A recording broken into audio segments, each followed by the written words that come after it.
This is Look West, a podcast from California's Assembly Democrats. It was called Field Order 15.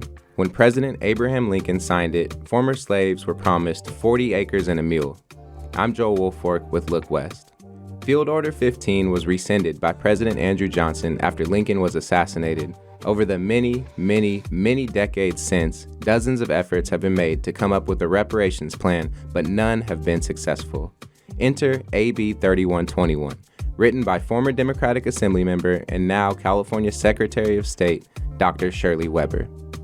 In sum, the age of enslavement, both in California and across the nation, birthed a legacy of racial harm and inequity that continues to impact the conditions of Black life in California. People who suffer injuries and losses through the malicious and culpability negligent conduct of others have a right to redress.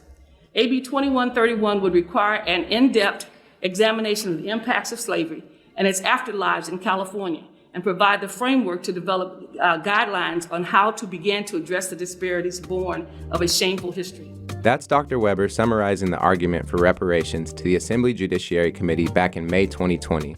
Just 1 week after the murder of George Floyd, and Americans were thrust into a time of painful conversations. She told ABC News that same week that the 40 acres and a mule plan proves that the country has known since the start that reparations should be awarded. The 40 acres and a mule, someone says if you basically added it up and multiplied and figured out over the years, would be a huge settlement for African Americans or anyone. And we didn't get it, but it was interesting that they recognized the fact that simply freeing from slavery did not necessarily give them an equal footing on even an opportunity to get on an equal footing, because they didn't own land, and they didn't, even if they had land, they didn't have a way of working that land. Her legislation, AB 3121, created the Reparations Task Force. The 9 members of that task force have spent the last 2 years discussing, debating, and listening to hundreds of hours of public input to create its reparations proposal. But will those recommendations result in reparations? Dr. Weber said it's been done before. In the past, we have rightly addressed grievous wrongs through reparations. Native Americans for the theft of their lands, Japanese Americans for unjust internment. The Marshall Plan ensured European Jews received reparations for the Holocaust. We seem to recognize that justice requires that those who have been treated unjustly need the means to make themselves whole again, to make up for the losses they experienced, to catch them back up with the rest of society. Fast forward to June 2023. The Reparations Task Force is delivering its proposals to the State Legislature this month. I sat down with Task Force member and Assemblymember Reggie Jones-Sawyer to learn about the task force and its report. How are you doing today? I'm just doing fine. Thank you. Good. We appreciate you taking time out of this busy day in the Assembly. So we've all heard about 40 acres and a mule and not necessarily knowing what that looks like. How does it feel as an African-American leader and African-American individual to be talking about reparations? Thank you for this opportunity. As someone whose family was involved in the civil rights movement, my uncle was one of the Little Rock Nine, one of the 9 kids that integrated Central High School in 1957. And I was born in 1957. And ever since I was young, I was told about giving back to the community, being involved, and all the stories of what my uncle went through so that he could go to high school. Now think about that. He was trying to get into an all-white high school in 1957, and there were racist mobs that refused to let him in. Eisenhower had to send the 101st Airborne to escort him to school every day. He was kicked, he was beaten, he was spit on. Everything you could think of was done to him. He thought the N-word was his middle name. It was probably one of the worst experiences a high school student could handle, and he was 15. And if you think about it, those kids were like 15 and 16 years old going through all of that and going through all those racist mobs. And when I went to USC, my first year, I was having a really, really good time. When I say a really good time, I'm talking about I was on academic probation good time. I was partying and having a good time and getting ready to flunk out of school. And most African-American families, you would have to sit at the foot of the elder in your family, which was my grandmother. And she would have a ladle in her hand when she was cooking at the stove all the time. So if it was in her left hand, she wanted to talk. If it was in her right hand, that means the beatings would start. That means to shut up, listen. She had it in her left hand, and she was telling me about how I needed to go to USC, how unfortunate I was, that I really needed to, study. And I knew she had not graduated from high school, and I got all like little teenagers do. Told her she didn't know what she was talking about. I'm going to USC. I'm in the fraternity. We're national champion football. I'm all that. The ladle switched from her left hand to her right hand, which meant I needed to be quiet. And she said, when you were a baby, the Klan called the house and told me to get your son out of school or your grandson will never make it to school. And she looked me in the eye and said, the grandson was you. You have absolutely no right to give up this education. This family went through everything so that you could go to any school you want. And you're over at this highfalutin school and you're just wasting it. After that, I was on the dean's list, and I've never looked back since then. And so I just think in some ways I'm supposed to be on the Reparations Task Force because I know I'm standing on the shoulders of a lot of people who sacrificed a lot of things so that not only I could go to USC and on to Harvard, but I'm now in a doctoral program at USC. And I do that even at my advanced age because I feel that every degree I get, every time I advance academically, it shows those racist white people back in Arkansas that they can't stop us, that you can't stop black people from advancing. No matter what you do, what you say, we're going to keep coming back. We're that resilient. And this is what reparations is really about. It's about making sure that we don't repeat the atrocities that we've done before and to have them continue. A lot of people don't realize that California was complicit in a lot of the racist things that were done in the South, and that now would be the best time for us to reverse it. But for me personally, as the grandson of individuals who participated in the civil rights movement, I think I'm supposed to be here to make sure that it gets done so that when my grandchildren and great-grandchildren look back on this day, what we do with reparations, their life will be so much better, and it'll be because of what I've done.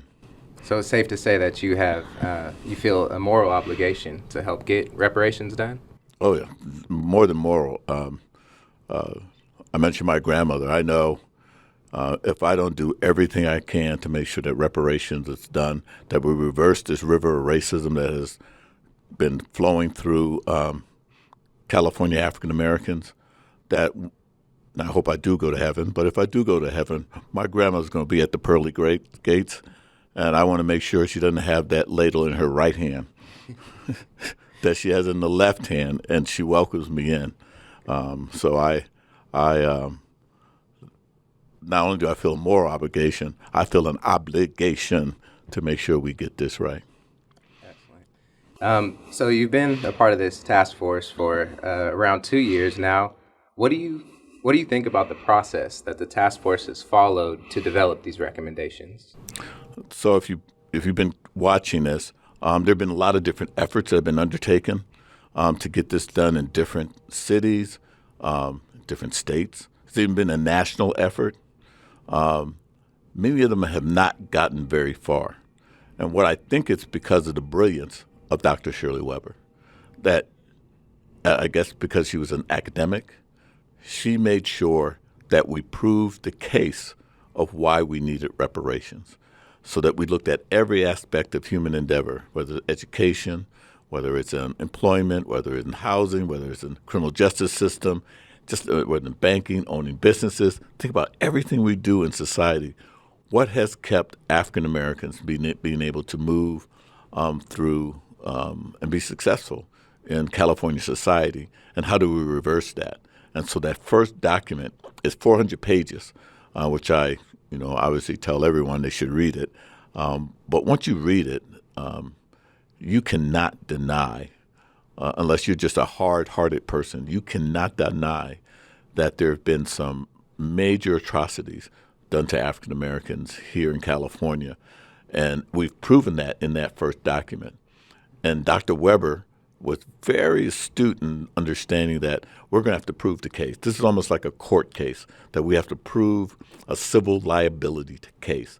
This isn't about race. This is about atrocities that have been done to individuals. And then second part of that is we're trying to gauge, and this is the recommendations are going to come out on June 30th, try to gauge what the damages could be.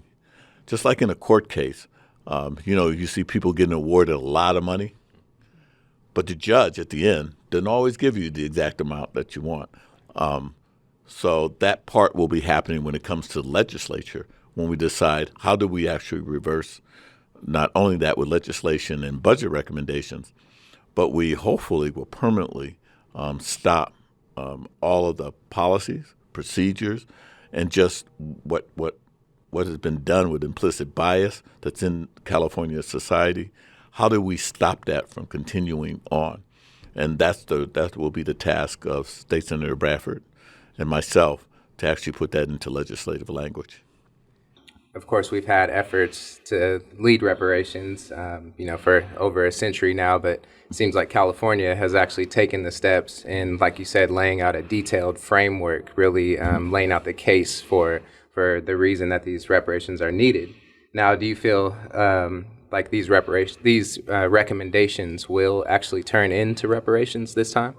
I have no idea. So if you know anything about legislation, it's compromise, it's on debate. There will be an extensive amount of legal interpretations on what we can and can't do. Obviously, there are budgetary concerns, but most important, we're going to have to put in legislative language. And legislative language doesn't always comport with what you originally write, what you want. And so that is the challenge that Mr. Bradford and I will have, to be able to actually put this into reality. The other thing I try to make people remember, yes, we can do the legislation, but the most important part will be implementation. And so we will lay out the framework for how it will happen, but the implementation part will probably be the most important thing. And I'll just give you just one example. When we talk about an apology letter for all the wrongs that have been done, if that letter, which won't cost anything financially from the state of California, that letter doesn't show that California is actually apologetic for what has happened, if there's no sincerity, if there's not a heartfelt commitment to stopping it, or even just a heartfelt commitment that California admits that they did wrong, then it will be shallow. And if we're going to heal everybody from all the problems that we have been happening here in this, not only in this state but in this country, part of that healing will have to be how sincere we are in making sure that this never happens again. Yes, it's really important to acknowledge it, but in that acknowledgement, I'm hoping that we can set the standard for why it will never happen again. We think about reparations often as going to the descendants of people who suffered from slavery. But are there things that have happened since 1852, or are currently going on today that we feel like reparations will be able to help solve and make sure that this never happens again? So that's a good question that I think even the task force is struggling with.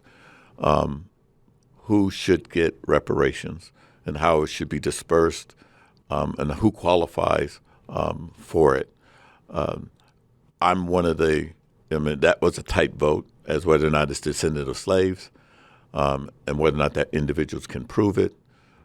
For me, I don't want to create another group of second-class citizens among African Americans. And so if you are in the foster care system, if you have parents that may have been prison involved, on drugs, in gangs, if you just don't know how to trace your ancestry, if you're poor, if you're on drugs, if you're a homeless person out in the street, guess what? They need reparations more than anyone else. But unlike me, someone who's educated, that has the financial resources to be able to investigate my roots, to be able to hire someone to go into my lineage, my genealogy, and spend the money to do that, maybe I shouldn't be the first one in line. I know there are people who say that there's something wrong with that, but I want to make sure that the individuals I just mentioned don't get left out because they don't have the resources to be able to do that. And in fact, they need reparations more than I do. And if we do not, and this is where I learned about giving back from my grandparents and my uncle, and the need for me to make sure I take care of those who have the least, we're going to have to really look at making sure that all African Americans rise. Because if we leave people behind, then we're setting up another group of African Americans that will live in poverty, live in the prison industrial system, and never be able to live the American dream.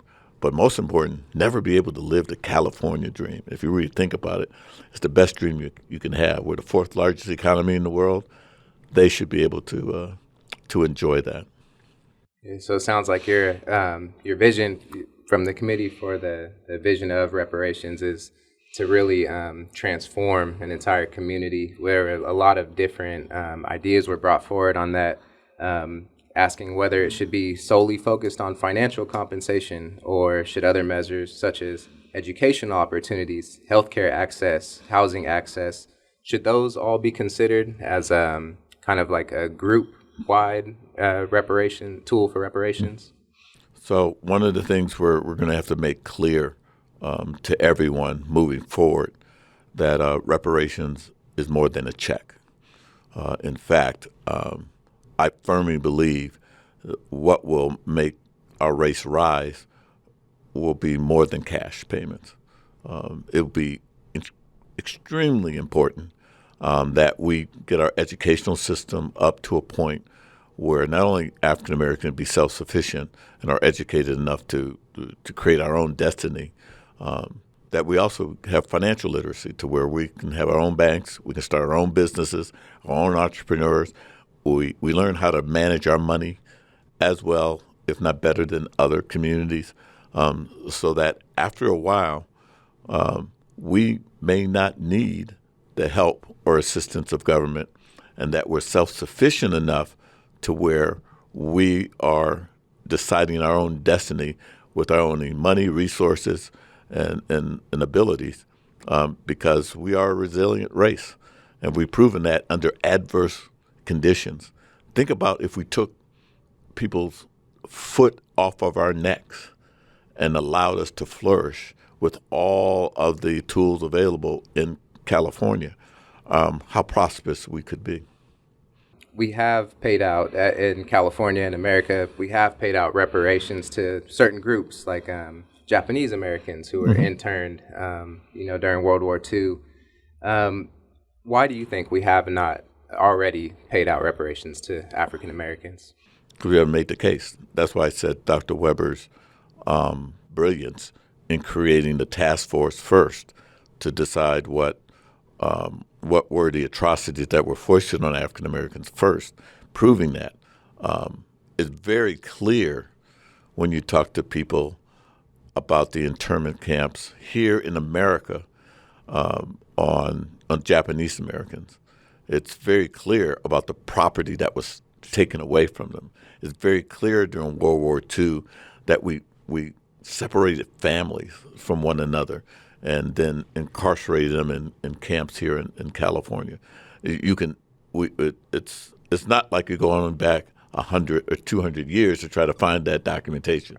It is here now. So that became that was easier to get to that. But I think what's really going to be important for us as the benchmark for reparations for African Americans, we will also prove this is how you show as a benchmark on how you can do reparations for women, LGBTQ community, Latino community, and Native Americans. All of them have experienced some type of atrocity that have kept them back. Native Americans almost to the point of genocide.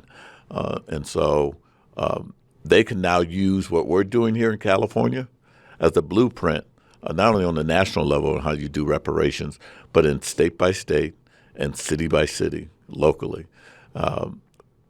That's why it's so important for us to get this right here in California, because this will be the blueprint that everyone else will be able to attain that. Again, Japanese Americans, it was very clear why they needed to do it, and we're able to move forward with it. Once we are able to prove ours, I think others will be able to come on board and do kind of the same. That answers my question for if other states should look west as a example of how to do this right. So what are the next steps for this? So as we move forward, the recommendations from the task force will be delivered to the Assembly on June 30th, or actually June 29th, 2023. We're looking to have it done here in the Capitol in Sacramento. Once it's given to Mr. Bradford and I also have a select committee on reparations that will then look at how do we put this into legislative and budgetary language. I implore people to call our office, write our office, give us suggestions on how we can move forward. Elected officials are only as smart as the constituents who get involved in what we do. And the best ideas do not come from us. It comes from our constituents. And so when you look at, and I'll give you a quick example, when you look at what we're doing with reducing the school-to-prison pipeline and the number of people that were incarcerated in our prisons went from 160 down to 90,000, well, that left a lot of empty prisons. We could actually close 10 prisons. We're going to close 2 with a savings of about $230 million a year annually. Savings. Wouldn't it be great to plow that money back into African-American communities to help with domestic violence, drug abuse, PTSD, all of that that's going on in our community, childhood traumas, all of that is going on in the black community right now. If we could plow that money in, and this is, for in a lot of ways, this is free money. This is not adding taxes. This is not adding additional revenue that we have to come up with.